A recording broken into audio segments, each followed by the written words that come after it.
రామాయంపేట మండల కేంద్రంలో ఏర్పాటు చేసిన మీడియా సమావేశంలో ఏబీవీపీ రాష్ట్ర కార్యవర్గ సభ్యులు బండారి ప్రశాంత్ మాట్లాడుతూ తెలంగాణ రాష్ట్రంలో పాలకులు మారినా ప్రజల బతుకులు మారటం లేదని, గత ప్రభుత్వం విద్యారంగాన్ని పూర్తిగా విధ్వంసం చేశారని, ప్రస్తుత ప్రభుత్వం అదే బాటలో నడుస్తూ మధ్యతరగతుల విద్యార్థులకు సంజీవనిలాగా ఉన్న ఫీజు రియంబర్స్మెంట్ మరియు స్కాలర్షిప్ పథకాన్ని ప్రభుత్వం తూట్లు పొడిచే ప్రయత్నం చేస్తుందన్నారు.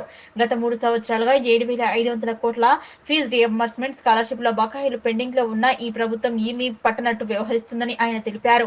రాష్ట్రంలో స్కాలర్షిప్లపై ఆధారపడి 15 లక్షల మంది విద్యార్థులు చదువుతున్నారని, పేద విద్యార్థుల జీవితాలతో చెలగాటమాడకుండా ఈ ప్రభుత్వం పెండింగ్ లో ఉన్న స్కాలర్షిప్, ఫీజు రియంబర్స్మెంట్ నిధులు వెంటనే విడుదల చేయాలని డిమాండ్ చేశారు.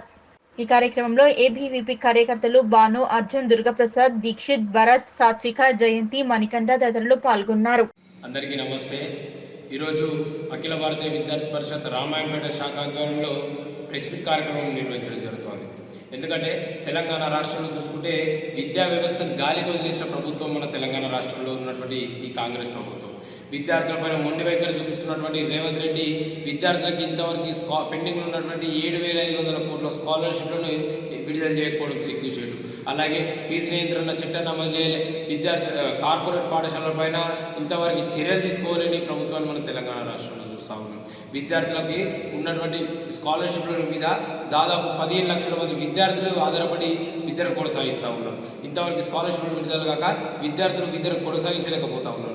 అలాగే రాష్ట్రంలో ఉన్నటువంటి విద్యార్థుల సమస్యలపైన మాట్లాడడానికి ఒక విద్యాశాఖ మంత్రి కావాలి. అట్లా కాకుండా విద్యాశాఖ మంత్రిని ఇంతవరకు నియమించకపోవడం సిగ్గుచేటు.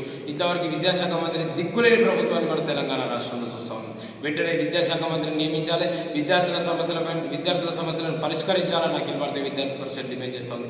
లేకపోతే రాష్ట్ర వ్యాప్తంగా ఉద్యమాలు చేసినా సరే నీకు కేసీఆర్కి ఏ గతి అయితే పట్టిందో రానున్న రోజుల్లో నీకు కూడా అదే గతి పట్టేలా చేస్తామని అఖిల భారతీయ విద్యార్థి పరిషత్ డిమాండ్ చేస్తుంది.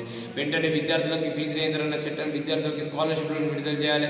విద్యార్థులకు ఏ సమస్యలు ఉన్నా కానీ ముందుండి సాల్వ్ చేయాలని అఖిల భారతీయ విద్యార్థి పరిషత్ డిమాండ్ చేస్తూ ఉంది.